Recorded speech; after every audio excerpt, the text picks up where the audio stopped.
Συγχαρητήρια μόλι.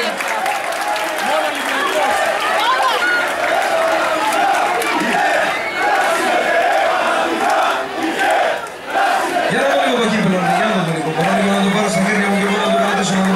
Για δώσε μου λίγο, δώσε μου ένα σόλο ματζόρι, για δώσε μου. Πάμε λίγο χέρια ψηλά. Έτσι.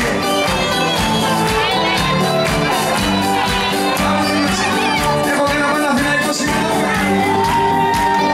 Σύλλογος μεγάλος, δεν υπάρχει άλλος, δεν υπάρχει άλλος πιο δυναμικός σου. Και χιλιάδες φίλοι, όλοι στον παιδί, σηκώνεται ο Παναθηναϊκός. Παναθηναϊκέ, Παναθηναϊκέ, Παναθηναϊκέ, μεγάλε και άντε.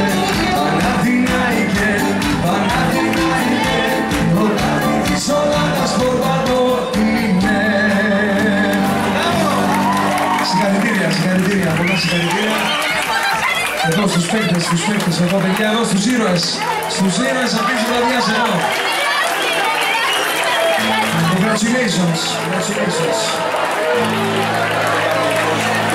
Με τα μάτια μιλάμε εμείς και τι λέμε. Κύριε Λαφούζο, πολλά συγχαρητήρια. Σιωπή είναι χρυσός, θα το δεις πώς.